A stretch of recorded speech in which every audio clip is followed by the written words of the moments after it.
2021 करोड़ रुपए अभी सीधे ट्रांसफर हो चुके हैं भाई और बहनों। और मैं आपको बता दूं, ये तो अभी शुरुआत है। नमस्कार दोस्तों, स्वागत है आप सभी का आपके अपने चैनल यूपी स्मार्ट न्यूज पर। आज हम बताएंगे देश दुनिया से आने वाली तमाम छोटी व बड़ी महत्वपूर्ण खबरों की जानकारी और सरकार की तरफ से कुछ बड़े ऐलान जिससे हर देशवासी को होगा बड़ा फायदा। इसीलिए खबर को पूरा जरूर देखें क्योंकि आज रात 12 बजे से किए जाएंगे बड़े ऐलान। अभी अभी देश के प्रधानमंत्री माननीय नरेंद्र मोदी जी ने वीडियो कॉन्फ्रेंसिंग के जरिए कर दिया है बड़ा ऐलान। अगर आप सभी गरीब, किसान, मजदूर, महिला, युवा, बेरोजगार हैं तो ये खबर बेहद महत्वपूर्ण है। इसलिए वीडियो को लास्ट तक जरूर देखें और वीडियो को लाइक करें। साथ में चैनल को सब्सक्राइब करके बेल आइकॉन जरूर दबा लें जिससे ऐसी ही महत्वपूर्ण खबरों की जानकारी आप तक सबसे पहले पहुंचे। और आप सभी ये वीडियो कहां से देख रहे हैं कमेंट बॉक्स में जरूर बताएं। तो चलिए देखते हैं महत्वपूर्ण खबरें। देखते हैं पहली बड़ी खबर, जहां अगर आपने पक्का घर पाने के लिए आवेदन किया है या आपका नाम सूची में है तो ये खबर सीधे आपके सपनों के घर से जुड़ी है। इस समय प्रधानमंत्री आवास योजना को लेकर सबसे बड़ा सवाल यही है कि अगली किश्त कब आएगी, नई लिस्ट में किसका नाम जुड़ सकता है और किन लोगों की फाइल वेरिफिकेशन में अटक सकती है। अब आवास योजना सिर्फ कागजी आवेदन तक सीमित नहीं है, पूरी प्रक्रिया डिजिटल हो चुकी है। किश्त जारी होने से पहले आधार लिंक, बैंक खाता, जमीन का रिकॉर्ड, परिवार की पात्रता और जियो टैग फोटो तक की जांच की जाती है। अगर निर्माण की प्रगति पोर्टल पर अपडेट नहीं है या दस्तावेज अधूरे हैं तो अगली किश्त रुक सकती है। कई लोग सोचते हैं कि पहली किश्त मिल गई तो बाकी अपने आप मिल जाएंगी, लेकिन हर भुगतान से पहले सिस्टम दोबारा डेटा मिलान करता है। सरकार का फोकस अब अपात्र नाम हटाने और सही पात्र परिवारों को प्राथमिकता देने पर है। जिनका बैंक खाता एक्टिव है, आधार सही से लिंक है और जमीन से जुड़ी जानकारी स्पष्ट है, उनकी फाइल सुरक्षित मानी जा रही है। लेकिन जिनके कागज अधूरे हैं या जमीन विवाद में है, उन्हें पहले रिकॉर्ड ठीक कराना जरूरी हो सकता है। कई जगह नए सर्वे की भी चर्चा है ताकि जिन परिवारों के पास अभी भी कच्चा मकान है और जो पहले सूची में शामिल नहीं हो पाए थे, उन्हें जोड़ा जा सके। इसका मतलब साफ है, पुराने रिकॉर्ड की सख्त जांच और नए पात्रों को शामिल करने की तैयारी साथ साथ चल रही है। अब सवाल ये नहीं है कि किश्त कब आएगी, असली सवाल ये है कि क्या आपका आवास योजना की फाइल सिस्टम में पूरी तरह क्लीन और सक्रिय है ताकि कोई भी अतिरिक्त लाभ बिना रुकावट आपको मिल सके। देखते हैं अगली महत्वपूर्ण खबर, जहां अगर आपके घर में राशन कार्ड है तो ये खबर सीधे आपके महीने भर के अनाज से जुड़ी है। अभी कई जगह ये चर्चा चल रही है कि राशन की मात्रा में बदलाव हो सकता है, कुछ राज्यों में अतिरिक्त अनाज देने की बात हो रही है और साथ ही ई-केवाईसी की सख्ती भी बढ़ाई जा रही है। लेकिन असली सच्चाई समझना जरूरी है क्योंकि अब राशन वितरण पूरी तरह डिजिटल सिस्टम पर आधारित है। इस समय सार्वजनिक वितरण प्रणाली के तहत सभी राशन कार्डों का डेटा दोबारा मिलाया जा रहा है। आधार लिंक है या नहीं, ई-केवाईसी पूरी है या नहीं, परिवार के सभी सदस्यों का नाम सही दर्ज है या नहीं, ये सब सिस्टम में चेक हो रहा है। जिन कार्डों में जानकारी अधूरी है या लंबे समय से राशन नहीं उठाया गया है, वे वेरिफिकेशन में जा सकते हैं। अगर भविष्य में 5 किलो के अलावा अतिरिक्त राशन या त्योहारों पर कोई राहत दी जाती है तो वही परिवार पूरा लाभ ले पाएंगे जिनका कार्ड एक्टिव और रिकॉर्ड क्लीन है। कई लोग ये मान लेते हैं कि सालों से राशन मिल रहा है तो आगे भी बिना जांच मिलता रहेगा, लेकिन अब हर वितरण डेटा आधारित हो चुका है। इसलिए अभी सबसे जरूरी है कि अपना राशन कार्ड स्टेटस चेक करें, ई-केवाईसी पूरी कराएं और आधार लिंक की पुष्टि करें। अफवाहों पर भरोसा ना करें और आधिकारिक सूचना का इंतजार करें। अब सवाल ये नहीं है कि 5 किलो मिलेगा या ज्यादा, असली सवाल ये है कि क्या आपका राशन कार्ड सिस्टम में पूरी तरह क्लीन और सक्रिय है ताकि कोई भी अतिरिक्त लाभ बिना रुकावट आपको मिल सके। देखते हैं अगली महत्वपूर्ण खबर, जहां अगर आप प्रधानमंत्री किसान सम्मान निधि की 22वीं किश्त का इंतजार कर रहे हैं तो ये खबर सीधे आपके 2000 रुपए से जुड़ी है। इस समय गांव-गांव में यही सवाल घूम रहा है, 22वीं किश्त कब आएगी, क्या सभी किसानों को एक साथ मिलेगी या कुछ लोगों की फिर से अटक सकती है। सबसे पहले ये समझ लीजिए कि हर किश्त जारी करने से पहले सरकार किसानों का पूरा डेटा दोबारा चेक करती है। ई-केवाईसी पूरी है या नहीं, आधार बैंक खाते से सही लिंक है या नहीं, जमीन का रिकॉर्ड अपडेट है या नहीं, ये सब सिस्टम में मिलाया जाता है। अगर इनमें से किसी भी हिस्से में गड़बड़ी मिली तो किश्त वेरिफिकेशन में जा सकती है और पैसा देर से पहुंच सकता है। कई किसान ये मानकर चलते हैं कि पिछली किश्त आई थी तो अगली भी बिना रुकावट आ जाएगी, लेकिन अब प्रक्रिया पहले से ज्यादा सख्त हो गई है। जिन किसानों का बैंक खाता एक्टिव है, आधार लिंक सही है और जमीन विवरण साफ है, उनकी 22वीं किश्त सुरक्षित मानी जा रही है। लेकिन जिनकी ई-केवाईसी अधूरी है या रिकॉर्ड में मिसमैच है, उन्हें पहले सुधार कराना जरूरी होगा। किश्त की सटीक तारीख आधिकारिक घोषणा के बाद ही साफ होती है, इसलिए किसी भी वायरल मैसेज पर भरोसा ना करें। अभी सबसे जरूरी है अपना रिकॉर्ड अपडेट रखना, ताकि किश्त जारी होते ही पैसा सीधे खाते में पहुंचे। और अब सवाल ये नहीं है कि 2000 रुपए कब आएंगे। असली सवाल ये है कि क्या आपका रिकॉर्ड सिस्टम में पूरी तरह क्लीन और सक्रिय है, ताकि 22वीं किश्त बिना किसी रुकावट आपके खाते में जमा हो सके। चलिए देखते हैं अगली बड़ी खबर, जहां जरा ध्यान दीजिए, क्योंकि अगर आपके घर में किसी बुजुर्ग को वृद्धा पेंशन मिलती है तो ये खबर सीधे उनके हर महीने मिलने वाले सहारे से जुड़ी है। कई जगह चर्चा चल रही है कि पेंशन की राशि बढ़ सकती है, कुछ लोगों को भुगतान में देरी हो रही है और कहीं रिकॉर्ड जांच की बात सामने आ रही है। लेकिन असली बात समझना जरूरी है, क्योंकि अब पेंशन पूरी तरह डिजिटल सिस्टम पर आधारित हो चुकी है। अधिकांश राज्यों में वृद्धा पेंशन सीधे बैंक खाते में डीबीटी के माध्यम से भेजी जाती है। इसका मतलब साफ है कि बैंक खाता सक्रिय होना चाहिए, आधार सही से लिंक होना चाहिए और जीवन प्रमाण पत्र समय पर जमा होना जरूरी है। अगर जीवन प्रमाण पत्र अपडेट नहीं है या केवाईसी अधूरी है तो पेंशन वेरिफिकेशन में जा सकती है और भुगतान रुक सकता है। कई बुजुर्ग ये मानकर चलते हैं कि एक बार पेंशन शुरू हो गई तो आगे भी बिना किसी प्रक्रिया के मिलती रहेगी, लेकिन अब हर साल रिकॉर्ड का मिलान किया जाता है। सरकार का फोकस ये सुनिश्चित करना है कि पेंशन का लाभ सिर्फ पात्र और जरूरतमंद बुजुर्गों तक पहुंचे। इसलिए उम्र, आय की स्थिति और बैंक खाते की जानकारी सिस्टम में क्रॉस चेक होती है। अगर कहीं भी मिसमैच पाया गया तो भुगतान अस्थायी रूप से अटक सकता है, जब तक रिकॉर्ड ठीक ना हो जाए। और अगर भविष्य में राशि बढ़ाने या अतिरिक्त सहायता की घोषणा होती है तो वही बुजुर्ग पूरा लाभ ले पाएंगे जिनका डेटा पूरी तरह साफ और अपडेट है। इसलिए अभी सबसे जरूरी है बैंक खाता एक्टिव रखना, आधार लिंक की पुष्टि करना और जीवन प्रमाण पत्र समय पर जमा करना। अब सवाल ये नहीं है कि पेंशन बढ़ेगी या नहीं, असली सवाल ये है कि क्या आपका रिकॉर्ड सिस्टम में पूरी तरह क्लीन और सक्रिय है, ताकि हर महीने मिलने वाली वृद्धा पेंशन बिना किसी रुकावट सीधे आपके खाते में पहुंचती रहे। और अब देखते हैं अगली खबर, जहां अगर आपके पास ई श्रम पोर्टल का कार्ड है तो ये खबर सीधे आपकी आने वाली सरकारी सुविधाओं से जुड़ी है। बहुत से लोग सोचते हैं कि ई श्रम कार्ड बन गया तो अब अपने आप पैसा या लाभ मिलता रहेगा, लेकिन अब सिस्टम पहले जैसा नहीं है। अब हर सहायता रिकॉर्ड और सत्यापन के आधार पर दी जाती है। ई श्रम कार्ड असंगठित क्षेत्र के श्रमिकों का राष्ट्रीय डेटाबेस है। इसके जरिए भविष्य में बीमा, दुर्घटना सहायता, पेंशन या अन्य आर्थिक योजनाओं का लाभ जोड़ा जा सकता है। लेकिन इसके लिए जरूरी है कि आपका आधार सही से लिंक हो, बैंक खाता सक्रिय हो और मोबाइल नंबर अपडेट हो। अगर केवाईसी अधूरी है या बैंक खाता निष्क्रिय है तो संभावित लाभ अटक सकता है।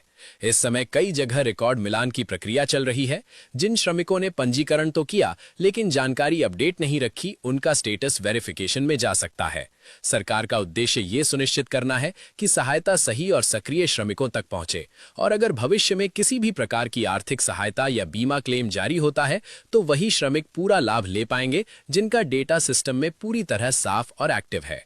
इसलिए अभी से अपना ई श्रम कार्ड स्टेटस चेक करें, बैंक खाता सक्रिय रखें और आधार लिंक की पुष्टि करें। और अब सवाल ये नहीं है कि ई श्रम कार्ड बना है या नहीं, असली सवाल ये है कि क्या आपका ई श्रम रिकॉर्ड सिस्टम में पूरी तरह क्लीन और सक्रिय है, ताकि भविष्य में मिलने वाली किसी भी सहायता का लाभ बिना रुकावट आपको मिल सके। चलते हैं अगली खबर की तरफ, जहां अगर आप लाडली बहना योजना की लाभार्थी हैं या आवेदन करने की सोच रही हैं तो ये खबर सीधे आपकी अगली किश्त और पात्रता से जुड़ी है। अभी कई जगह ये चर्चा है कि किश्त समय पर आएगी या नहीं, राशि में बदलाव हो सकता है या नहीं और किन बहनों का नाम वेरिफिकेशन में जा सकता है। लेकिन असली सच्चाई समझना जरूरी है, क्योंकि अब ये योजना पूरी तरह डिजिटल डेटा पर आधारित है। लाडली बहना योजना की राशि सीधे बैंक खाते में डीबीटी के माध्यम से भेजी जाती है। इसका मतलब साफ है कि बैंक खाता सक्रिय होना चाहिए, आधार सही से लिंक होना चाहिए और समग्र आईडी की जानकारी अपडेट होनी चाहिए। अगर केवाईसी अधूरी है, बैंक खाता निष्क्रिय है या आय पात्रता से जुड़ी जानकारी में मिसमैच है तो किश्त रुक सकती है। कई बहनें ये सोचती हैं कि पहले पैसा आया है तो आगे भी अपने आप आता रहेगा, लेकिन हर भुगतान से पहले सिस्टम रिकॉर्ड मिलाता है। और अब सरकार का फोकस अब अपात्र नामों को हटाने और सही पात्र महिलाओं तक ही लाभ पहुंचाने पर है। इसलिए आय सीमा, उम्र और पारिवारिक स्थिति की जांच की जा रही है। जिनका रिकॉर्ड पूरी तरह साफ और अपडेट है, उनकी किश्त सुरक्षित मानी जा रही है। लेकिन जिनकी जानकारी अधूरी है या बदलाव के बाद अपडेट नहीं की गई है, उन्हें पहले सुधार कराना जरूरी हो सकता है। अगर भविष्य में राशि बढ़ाने या अतिरिक्त सहायता की घोषणा होती है तो वही बहनें पूरा लाभ ले पाएंगी जिनका डेटा सिस्टम में क्लीन और एक्टिव है। इसलिए अभी से सबसे जरूरी है बैंक खाता चेक करना, आधार लिंक की पुष्टि करना और समग्र प्रोफाइल अपडेट रखना। और अब सवाल ये नहीं है कि अगली किश्त कब आएगी, असली सवाल ये है कि क्या आपका रिकॉर्ड सिस्टम में पूरी तरह क्लीन और सक्रिय है, ताकि लाडली बहना योजना की राशि बिना किसी रुकावट सीधे आपके खाते में पहुंचती रहे। इसी के साथ बढ़ते हैं अगली खबर की तरफ, जहां अगर आपके घर में प्रधानमंत्री उज्ज्वला योजना का गैस कनेक्शन है तो ये खबर सीधे आपकी रसोई और बजट से जुड़ी है। इस समय उज्ज्वला योजना को लेकर कई तरह की चर्चाएं चल रही हैं, कहीं सब्सिडी की बात, कहीं रिकॉर्ड जांच की खबर और कहीं संभावित राहत की उम्मीद। लेकिन असली सच्चाई समझना जरूरी है। उज्ज्वला योजना पूरी तरह डीबीटी सिस्टम पर आधारित है, यानी सब्सिडी सीधे बैंक खाते में भेजी जाती है। इसका मतलब साफ है कि बैंक खाता सक्रिय होना चाहिए, आधार सही से लिंक होना चाहिए और केवाईसी पूरी होनी चाहिए। अगर बैंक खाता निष्क्रिय है या आधार लिंक में गड़बड़ी है तो सब्सिडी अटक सकती है। कई बार लाभार्थी को लगता है कि सिलेंडर मिल रहा है तो सब ठीक है, लेकिन सिस्टम हर रीफिल और भुगतान का रिकॉर्ड रखता है।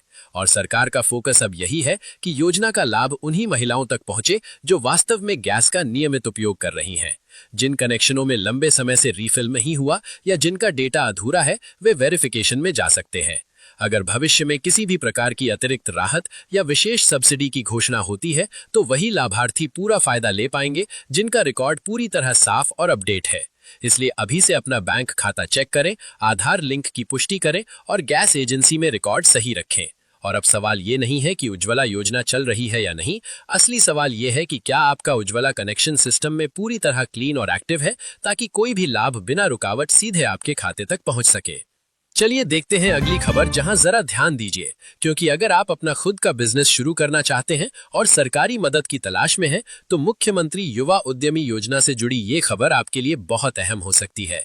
इस समय युवाओं को स्वरोजगार के लिए आसान शर्तों पर लोन देने की बात हो रही है, लेकिन असली सच्चाई ये है कि लोन सिर्फ आवेदन करने से नहीं मिलता, बल्कि पूरी जांच और पात्रता के बाद ही मंजूर होता है। मुख्यमंत्री युवा उद्यमी योजना के तहत युवाओं को व्यापार, सर्विस यूनिट, मैन्युफैक्चरिंग या छोटे उद्योग शुरू करने के लिए बैंक के माध्यम से लोन उपलब्ध कराया जाता है। कई मामलों में ब्याज पर सब्सिडी या गारंटी सहायता भी दी जाती है, ताकि युवाओं को शुरुआत में आर्थिक दबाव कम हो। लेकिन बैंक आपकी उम्र, शैक्षणिक योग्यता, पहचान पत्र, बैंक खाता, प्रोजेक्ट रिपोर्ट और क्रेडिट हिस्ट्री की जांच करता है। अगर कागज अधूरे हैं या बिजनेस प्लान स्पष्ट नहीं है तो फाइल पेंडिंग या रिजेक्ट हो सकती है। अब प्रक्रिया पूरी तरह डिजिटल और रिकॉर्ड आधारित हो चुकी है। सरकार और बैंक ये देखना चाहते हैं कि जो युवा लोन ले रहा है वो वास्तव में रोजगार शुरू करने की क्षमता रखता है या नहीं। सिर्फ योजना का नाम सुनकर आवेदन कर देना काफी नहीं है, बल्कि मजबूत प्रोजेक्ट रिपोर्ट और साफ दस्तावेज जरूरी हैं। अगर भविष्य में लोन की नई सूची जारी होती है या स्वीकृति मिलती है तो वही युवा प्राथमिकता में होंगे जिनकी फाइल पूरी, अपडेट और पात्रता के अनुरूप है। इसलिए अभी से अपने दस्तावेज तैयार रखें, बैंक खाता सक्रिय रखें और किसी भी फर्जी एजेंट या झूठे वादे से सावधान रहें। और अब सवाल ये नहीं है कि लोन मिलेगा या नहीं, असली सवाल ये है कि क्या आपकी योजना और फाइल इतनी मजबूत है कि बैंक भरोसे के साथ आपका लोन मंजूर कर सके, ताकि आपका रोजगार सच में शुरू हो सके और आप आत्मनिर्भर बन सकें। बढ़ते हैं अगली खबर की तरफ, जहां अगर आपने खेती के लिए किसान क्रेडिट कार्ड के तहत लोन लिया है तो केसीसी लोन माफी की खबर सीधे आपके कर्ज से जुड़ी है। गांव-गांव में चर्चा है कि क्या इस बार कर्ज माफ होगा, किन किसानों को राहत मिलेगी और किन की फाइल अटक सकती है। लेकिन असली सच्चाई समझना बहुत जरूरी है। सबसे पहले ये जान लीजिए कि लोन माफी का फैसला केंद्र नहीं बल्कि अधिकतर मामलों में राज्य सरकारें अपने स्तर पर लेती हैं। अगर किसी राज्य में कर्ज माफी की घोषणा होती भी है तो उसमें स्पष्ट शर्तें होती हैं, जैसे छोटे और सीमांत किसान, एक निश्चित तारीख तक लिया गया लोन, बकाया राशि की सीमा और बैंक रिकॉर्ड की स्थिति। सभी किसानों का पूरा लोन अपने आप माफ नहीं होता। बैंक रिकॉर्ड इस प्रक्रिया में सबसे अहम होता है। बैंक ये देखता है कि लोन कब लिया गया, कितना बकाया है, क्या खाता एनपीए में गया है और किसान की जमीन का रिकॉर्ड क्या कहता है।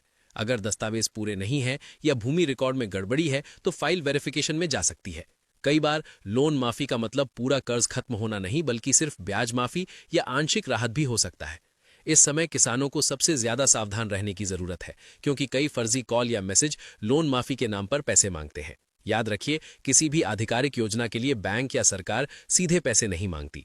और अगर भविष्य में केसीसी लोन माफी की घोषणा होती है तो वही किसान सुरक्षित रहेंगे जिनका बैंक रिकॉर्ड साफ है और जिनके दस्तावेज अपडेट है। इसलिए अभी से अपने खाते की स्थिति बैंक से समझ लें, बकाया राशि की जानकारी रखें और रिकॉर्ड अपडेट रखें।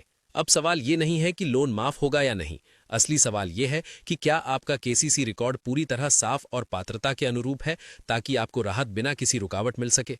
देखते हैं अगली महत्वपूर्ण खबर, जहां अगर आप या आपके घर की कोई महिला सिलाई मशीन योजना का इंतजार कर रही हैं तो ये खबर सीधे आपके रोजगार और आमदनी से जुड़ी है। कई जगह चर्चा है कि महिलाओं को फ्री सिलाई मशीन या आर्थिक सहायता दी जा रही है ताकि वो घर से ही काम शुरू कर सकें, लेकिन असली सच्चाई समझना जरूरी है, क्योंकि अब योजना सिर्फ आवेदन से नहीं बल्कि पूरी जांच के बाद लागू होती है। अक्सर ऐसी योजनाएं महिलाओं को आत्मनिर्भर बनाने के उद्देश्य से चलाई जाती हैं।